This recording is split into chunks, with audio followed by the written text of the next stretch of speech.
हर हर महादेव, जय भोलेनाथ। नमस्कार दोस्तों, मैं साधना पांडे मार्गदर्शन पे आपका स्वागत करती हूँ। दोस्तों, पितृपक्ष में कुछ विशेष बातों का ध्यान आपको अवश्य रखना होता है। जैसे कि पितरों के निमित्त यदि आप श्राद्ध कर रहे हैं, तर्पण कर रहे हैं और कुछ भी नहीं कर रहे हैं, यदि आप उनके निमित्त भोजन निकाल रहे हैं, कौवों को रोटी दे रहे हैं, तो ऐसे में कुछ विशेष बातों का ध्यान रखना होता है। ध्यान इसलिए रखना होता है कि वह भोजन आप अप्रत्यक्ष रूप से अपने पितरों को पहुंचाने की कोशिश कर रहे हैं, यानी कि वो दिवंगत आत्माएं जो कि आपके पूर्वज थे उनको पहुंचाने की कोशिश कर रहे हैं।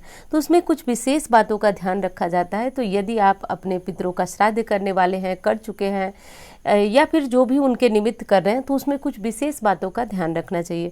गरुड़ पुराण में इन बातों का वर्णन है। यदि आप चाहें तो उसको पढ़ सकते हैं, देख सकते हैं, समझ भी सकते हैं।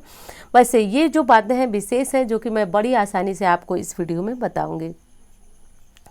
देखिए, करना ये होता है कि पितृ यदि नाराज होते हैं, तो आप सभी को मैं लगभग बहुत सारी वीडियो में बता चुकी हूँ, इसलिए बहुत ज़्यादा इस बात पे जोर नहीं दे रही हूँ। बस मोटे शब्दों में इतना समझिए कि पितृ नाराज होते हैं तो जीवन की समस्त खुशियों को छीन लेते हैं। और देवताओं के साथ यदि पितरों का आशीर्वाद मिल जाता है तो व्यक्ति बुलंदी ऊंचाइयों तक पहुँच जाता है, और ऐसे में व्यक्ति का भाग्य भी सर्वोत्तम हो जाता है, यानी कि उसका भाग्य जो है वह 10 गुना प्रबल होकर उसके साथ देने लगता है। कभी कभी भाग्य में बहुत कुछ होता है, लेकिन हमारे कुछ कर्म ऐसे होते हैं, कुछ काल सर्प दोष हो गया, वास्तु दोष हो गया, पितृ दोष हो गया, इस तरह से के काम होते हैं कि जो कि हमारे सामने सब कुछ पड़ा होता है। जैसे कि एक उदाहरण के तौर पे आप समझिए कि आप जो है एक फुटबॉल के मैदान में हैं, सब कुछ सारे संसाधन आपके पास हैं, लेकिन आपको खेलना नहीं आता है, तो ऐसे में आप कुछ भी नहीं कर सकते हैं। वहीं पे एक अच्छा व्यक्ति जो कि बिना सुख संसाधनों के बहुत कुछ हासिल कर लेता है, तो ठीक वही व्यक्ति के साथ भी होता है कि यदि उसके ऊपर कोई दोष लगा होता है तो वह बिल्कुल किसी काम का नहीं रह जाता है। सब कुछ सुख सुविधाएं होते हुए भी वो अपने जीवन में हार जाता है, निराश हो जाता है। तो इन सब से बचने के लिए इन जो पितृपक्ष का समय चल रहा है, इन दिनों में आपको कुछ विशेष बातों का ध्यान रख करके ही अपने पितरों को याद करना है, श्राद्ध तर्पण करना है। पितृपक्ष से जुड़ी हुई बहुत सारे वीडियो चैनल पे मैं डाल चुकी हूँ। यदि आपने नहीं देखा तो उसको ज़रूर देखिए, क्योंकि विस्तृत जानकारी के लिए उसे देखना आपके लिए बहुत ज़रूरी है। अब ध्यान दीजिए कि कौन से काम आपको नहीं करना है। सबसे पहली बात तो कि यदि आप घर के बड़े बुजुर्ग हैं और अपने पितरों के लिए जल अर्पित करते हैं, जैसा कि पितृपक्ष में नियम है कि जब तक तिथि का श्राद्ध हो नहीं जाता है तब तक पितृपक्ष से प्रारंभ से लेकर उनकी तिथि तक, यानी कि जब आपके मृत परिजनों की तिथि है तो आप उस दिन तो करेंगे ही पिंडदान वगैरह, लेकिन उस जब से पितृपक्ष प्रारंभ होता है आपको जल चढ़ाना होता है, जल आप अपने पितरों के निमित्त देते हैं। तो ऐसे में किन बातों का ध्यान रखना चाहिए ये जरूर जानें। जल कभी भी आपको बंद कमरे में नहीं देना चाहिए, पूरी कोशिश करनी चाहिए। देखिए, पहले तो नदी तालाब इत्यादि के किनारे ये सब कर्म हुआ करते थे, लेकिन आजकल संभव नहीं है, ना तो नदी तालाब पास में है, ना कोई हर कोई जाने में सक्षम है।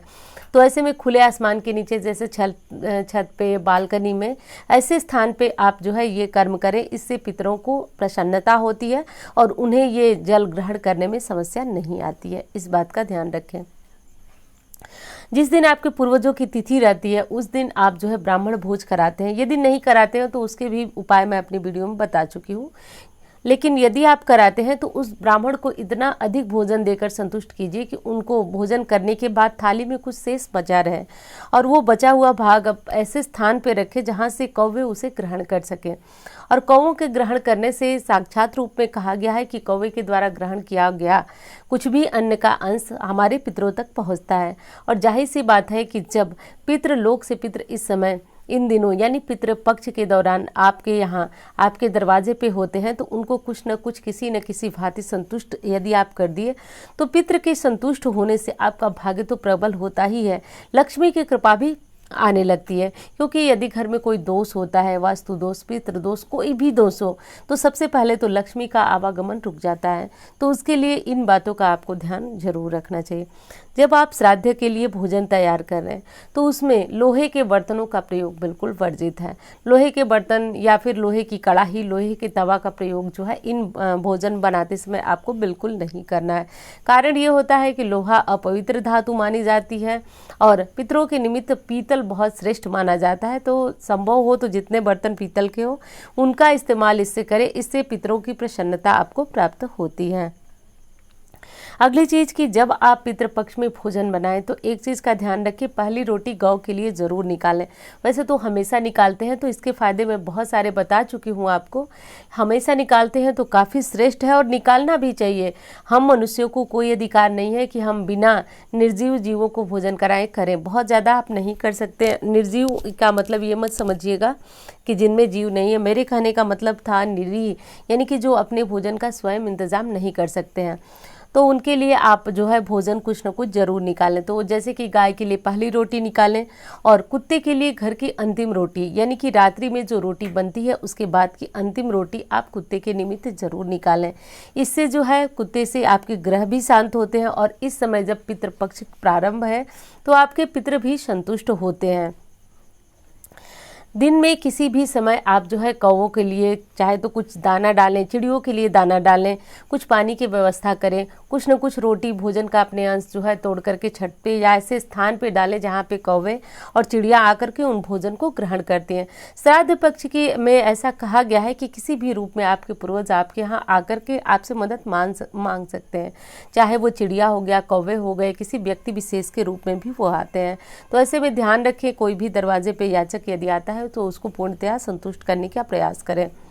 यदि आपके माता पिता नहीं हैं, वो दिवंगत हो चुके हैं, तो श्राद्ध पक्ष के दौरान यदि महिला हैं तो उनको श्रृंगार करना, तेल मर्दन करना, यानी कि शरीर में तेल की मालिश करना बिल्कुल मना है। इस बात का ध्यान रखें। पुरुष हैं तो उनको दाढ़ी बाल इत्यादि कटवाना, शरीर में तेल लगाना, ये सारी क्रियाएं वर्जित हैं, तो ऐसा बिल्कुल न करें। पितृपक्ष के दौरान यदि आप श्राद्ध तर्पण करते हैं तो साथ साथ आपको इन बातों का ध्यान रखना चाहिए। और यदि इन बातों का ध्यान रखते हैं तो आपके द्वारा किया गया श्राद्ध और तर्पण निश्चित रूप से आपके पितरों तक पहुंचता है। और यदि हमारे पितृ संतुष्ट रहते हैं, उनका कल्याण होता है, तो स्वतः ही उनके वंशज यानी हमारा कल्याण हो जाता है। इस बात का ध्यान रखें। दोस्तों, गरुड़ पुराण में भी तो ये भी कहा गया है कि यदि आपके पितृ संतुष्ट नहीं हैं तो व्यक्ति के जीवन में आने वाली समस्याएं और अधिक प्रबल हो जाती है। वहीं पे यदि देवता के साथ पितरों का आशीर्वाद प्राप्त होता है तो व्यक्ति प्रतिदिन प्रति क्षण तरक्की और बुलंदी की ऊंचाइयों पे चढ़ता जाता है। तो इस बात को ध्यान रखें। और ये जो बातें मैंने बताई वो यूं ही हवा में ये बातें नहीं है, ये आपके शास्त्रों की बातें हैं। आप यदि पढ़ना चाहें तो उसको पढ़ सकते हैं, समझ सकते हैं। और इन बातों का ध्यान रखें। यदि आप श्राद्ध और तर्पण करते हैं तो निश्चित रूप से वो आपके पितरों तक पहुँचेगा। और कौवे को भोजन देना तो बहुत ज़रूरी है, जो कि मैं आपको बता चुकी हूँ पिछले वीडियो में कि श्री राम जी ने स्वयं कहा था कि पितृपक्ष के दौरान कौवे के माध्यम से हमारा भोजन पितरों तक पहुंचता है, तो कौवे को भोजन इस समय जरूर निकालें। तो उम्मीद करती हूँ जानकारी आपको बहुत पसंद आएगी। यदि वीडियो अच्छी लगे तो एक लाइक मुझे ज़रूर कीजिए, क्योंकि ये वीडियो के लाइक से मैं समझूंगी कि कौन सी चीज़ें आपको अच्छी लग रही है। और चैनल को सब्सक्राइब करके रखें, इसी तरह की जानकारी, बिल्कुल शास्त्रोक्त जानकारी आपको मिलती रहेगी। तो उम्मीद करती हूँ वीडियो आपको पसंद आएगी। धन्यवाद।